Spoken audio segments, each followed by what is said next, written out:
Best health packages up to 80% discount. Tirumala Diagnostics.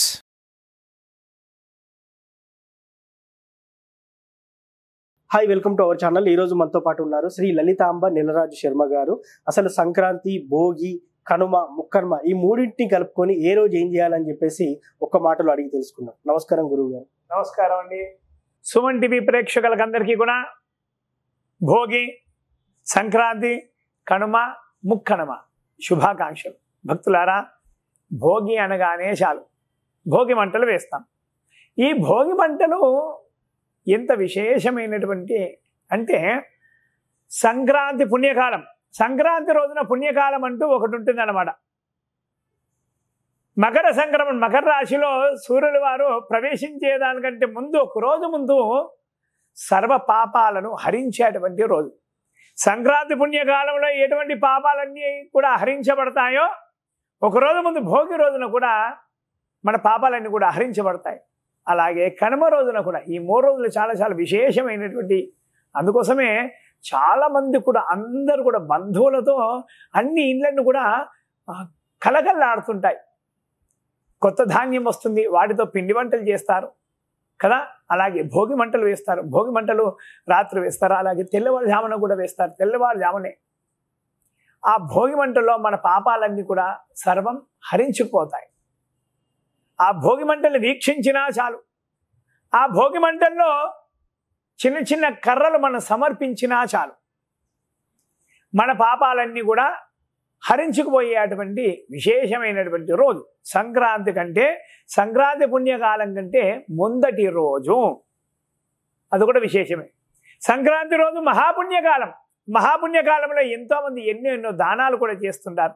ఈ పుణ్యకాలంలో దానం చేస్తే కనుక, గ్రహణ సమయంలో దానం చేస్తే ఎటువంటి మనకు ఫలితం కలుగుతుందో, సంక్రాంతి పుణ్యకాలంలో కూడా అటువంటి పుణ్య ఫలితం ఖచ్చితంగా దక్కుతుందా అని శాస్త్రాలు, పురాణాలు అన్నీ కూడా ఘోషిస్తున్నాయి. అలాగే కనుమ, కనుమ రోజున అందరూ కూడా ఇంటిల్లిపాది అందరూ కూడా సుఖ సంతోషాలతో పిండి వంటలు, అలాగే నానా విధమైన తీపి పదార్థాలు అన్నీ కూడా వండుకొని తింటారు. ఆ తర్వాత ముక్కనుమ. ముక్కనుమ అంటే చాలామందికి కూడా ఏమని అర్థమవుతుందంటే, ఆ రోజున ఖచ్చితంగా నాన్ వెజ్ వండుకొని తినాలి అని అనుకుంటారు. కాదు, నిజం చెప్పాలంటే మనము పెంచి పోషిస్తున్నటువంటి పశుపక్షులు అవన్నీ ఉన్నాయి కదా, వాటన్నింటిని కూడా పూజించాల్సినటువంటి రోజు ముక్కనుమ. వాటన్నిటికీ రెస్ట్ ఇవ్వాల్సినటువంటి రోజు ముక్కనుమ. వాటన్నిటికీ కూడా విశ్రాంతినివ్వాలి. ఎలా అంటే, సంవత్సరం పాటు అంతా కూడా చక్కగా పొలాలన్నీ కూడా దుక్కి దున్నుతాయి మన ఎద్దులు కదా.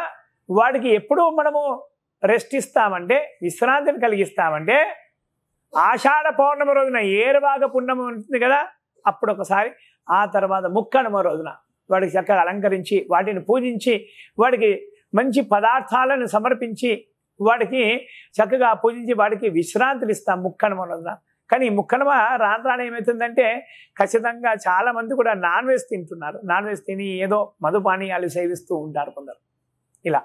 సో దానికంటే ఏంటంటే, మన ఇంటిల్లిపాది అందరం కూడా, మన ఇంట్లో ఆవులు ఉన్నాయంటే, ఆవులు ప్రతి సంవత్సరం పొడుగునా కూడా పాలిస్తూనే ఉన్నాయి మనకు కదా. అలాగే ఎడ్లు మనం పొలానికి సహకరిస్తున్నాయి. అలాగే ఇంట్లో కుక్కలు ఉంటే కనుక కుక్కలు కూడా అవి మన ఇంటి కాపలగా ఉంటున్నాయి. అలాగే పక్షులే కానీ, ఇంకెటువంటి జంతువులే కానీ, ఏవైనా కానీ మనం పెంచుకుంటున్నటువంటి, మనకు ఎన్నో సంవత్సరాలు సహకరిస్తున్నటువంటి జంతువులు ఏవైతే ఉన్నాయో వాటన్నింటినీ సంస్కరించాల్సినటువంటి రోజు ముక్కనుమ. వాటికి విశ్రాంతినివ్వాలి. విశ్రాంతినిస్తే కనుక సర్వదేవతల యొక్క సంపూర్ణ అనుగ్రహం మన ముందు తరాల వారికి అందరికీ కూడా దొరుకుతుంది. శివుడు ఆజ్ఞ లేని చీమైనా జన్మించింది కదా. ఈ జంతు జీవాలన్నీ కూడా ఎలా జన్మిస్తాయంటే, ఆ పరమేశ్వరుడికి ఆజ్ఞతోనే జన్మిస్తాయి. పరమేశ్వరుడు ఒక్కొక్క జన్మని ప్రసాదిస్తుంటాడు. ఒక్కొక్కరికి ఒక్కొక్క మన ఇప్పుడు ఉన్నటువంటి జంతువులే, పక్షులే కానీ, ఏవైనా సరే కానీ, వారు పూర్వజన్మలో ఏ విధంగా ఉన్నారో మనకి తెలీదు, ఎటువంటి కార్యక్రమాలు నిర్వహించారో మనకి తెలీదు కదా. మనము మరి ఈ రోజున మనం వారికి పూజించామంటే కనుక, ఆ జంతువులకే, పెంపుడు జంతువులకే కానీ, మన ఆవులకే కానీ, ఎడ్లకే కానీ మనం పూజించామంటే కనుక మనకు ఎంతో ఎంతో పుణ్యం ఖచ్చితంగా లభిస్తుందన్నమాట. ఈ 3 పండుగలు, ఈ 3 రోజుల 4 రోజులు కూడా చక్కగా ఇంటిల్లి పాది అందరూ కూడా సుఖ సంతోషాలతో చేసుకొని, అలాగే కొత్త అల్లుళ్ళు కూడా వస్తుంటారు కదా. కొత్త అల్లుని పిలిచి వారికి అందరికీ కూడా బట్టలు పెట్టి చేసి మంగళ స్నానాలు కూడా చక్కగా చేయించి వారికి కొత్త వస్త్రాలు సమర్పించి చేసి చక్కగా మనం పిండి వంటలు చేసుకొని అందరం కూడా సుఖ సంతోషాలతో ఆరగిస్తాం. చాలా చోట్ల కూడా గాలిపటాలు, పతంగులు, కైట్లు 3 రకాలుగా 4 రకాలుగా కూడా పిలుస్తున్నాం. పిల్లలందరూ కూడా ఈ కైట్లు ఎగరేస్తుంటారు. ఆ కైట్లు ఎగరేసినప్పుడు పెద్దవారు ఖచ్చితంగా పిల్లల దగ్గర ఉండాలి. కొన్ని అపార్ట్మెంట్లలో ఏంటంటే పిట్టగోడలు ఉండవు. పిల్లలు వెళ్తారు, పిల్లలు వెళ్ళి ఆ కైట్లు ఎగరేస్తుంటారు. ఎగరేస్తున్నప్పుడు పిట్టగోడలు అంటే ప్రహారీ గోడలు, రక్షణ ఉన్నటువంటి గోడలు ఉండవు. కాలు జారి కింద పడుతుంటారు, ప్రమాదాలు జరుగుతున్నాయి. కొన్ని చోట్ల కరెంటు వైర్లు దగ్గర ఉంటాయి. వీళ్ళు ఎగరేసినటువంటి గాలిపటం ఆ కరెంటు వైర్లకు తాకుతుంది. వీళ్ళు ఆ దారంతో ఇలా గట్టిగా లాగేసరికి ఆ వైర్లు 2 టచ్ అయిపోయి కరెంటు దానిలో ఉత్పన్నమైపోయి ఆ పిల్లల పైన ఆ మంటలు పడే అవకాశాలు కూడా ఉన్నాయి. అలాగే పిల్లలు కూడా ఆ కరెంటు యొక్క తీగలు తగిలేటువంటి ప్రమాదాలు కూడా మనం చాలా చూస్తూనే ఉన్నాం. లాస్ట్ ఇయర్ కూడా చూసాము, అంతకుముందు సంవత్సరాలు కూడా చూసాం. పిల్లలు చాలామంది కూడా ప్రమాదాల బారిన పడుతూ ఉంటారు ఈ పతంగులు, కైట్లు ఎగరేసేటప్పుడు కదా. ఈ మధ్య కూడా చాలా దారాలు కూడా చాలా గట్టిగా వస్తున్నాయి. చైనా దారాలని, ఆ దారాలు ఎంత తెంపినా కూడా మనకు చేతితో తెగట్లేదు కదా. అలాంటి దారాలు కరెంటు వైర్లకు తాగినప్పుడు, లాగినప్పుడు ఏమవుతున్నాయి అంటే ఆ వైర్లను కూడా లాగేంతటువంటి శక్తి వాటిలో ఉంటుంది. అలాగే మనం తెచ్చినటువంటి దారాలు ఏవైతే ఉన్నాయో ఆ దారాలలో ఎనుప ముక్కల యొక్క పొడి కూడా ఉంటుంది దాంట్లో. ఆ పొడి వల్ల కరెంటు ప్రసారం కూడా అవుతుంది ఆ దారంలో.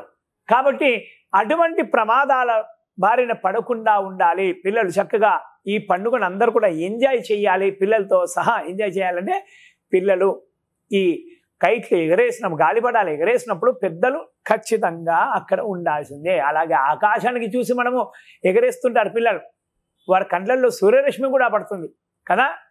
ఆ పడ్డప్పుడు ఏంటంటే మళ్ళీ ఇలా చూసి ఇలా ఇంకొక సైడ్ చూసేసరికి మనకి ఏది సరిగ్గా కనిపించదు మనకు కదా ఆ వెలుతురికి. కాబట్టి పెద్దవాళ్ళు ఖచ్చితంగా ఉండాలి. ఆ పతంగులు కూడా కొన్ని చోట్ల లాస్ట్ ఇయర్ కూడా, అంతకుముందు ఇయర్లో కూడా చాలా మంది కూడా చూస్తున్నారు. జూ పార్క్ దగ్గర ఉన్న వాళ్ళు కూడా పతంగులు ఎగరేస్తారు. కైట్లు ఎగరేయగానే అది తెగిపోగానే వెళ్ళి జూ పార్కులో పడుతుంది. జూ పార్కులో ఎన్నో క్రూర మృగాలు కూడా ఉన్నాయి, సాధు జంతువులు కూడా ఉన్నాయి. సాధు జంతువులు ఉన్నా కూడా మనిషిని ఒకసారి చూసేసరికి అవి బెదురుతాయి, ఆ మనుషులపైన దాడి చేసే అవకాశాలు కూడా ఉంటాయి కదా. ఎంతోమంది కూడా ఆ జూ పార్కులో దిగి, ఆ పతంగుల కోసమో జూ పార్కులో దిగి ఆ క్రూర మృగాలకు బలైన వారు కూడా చాలా మంది కూడా ఉన్నారు. అలాగే కరెంటుతో కూడా ఇబ్బందులు ఎదుర్కొన్న వాళ్ళు ఉన్నారు. అలాగే బంగ్లా పైన 3 అంతస్తులు 4 అంతస్తులు బంగ్లా పై నుంచి కూడా కింద పడి ప్రమాదాల బారిన పడిన వాళ్ళు చాలా మంది కూడా ఉన్నారు. కాబట్టి ఇలాంటి జరగకుండా తగు జాగ్రత్తతో చక్కగా అందరూ, చిన్నవాళ్ళు పెద్దవాళ్ళు అందరూ కూడా ఈ 3 రోజులు 4 రోజులు కూడా భోగి, సంక్రాంతి, కనుమ, ముక్కనుమ ఇవన్నీ కూడా ఈ 4 రోజులుగా అందరూ కూడా సుఖ సంతోషాలతో చక్కగా పండుగ జరుపుకోవాలని ఆశిస్తున్నాను. సో చూశారు కదా, భోగి, సంక్రాంతి, కనుమ, ముక్కనుమ ఇలా జరుపుకోవాలో గురువుగారి మాటల్లో తెలుసుకున్నాం. ఇది వాటి కార్యక్రమం. మరో కార్యక్రమంలో మళ్ళీ కలుద్దాం. Thank you.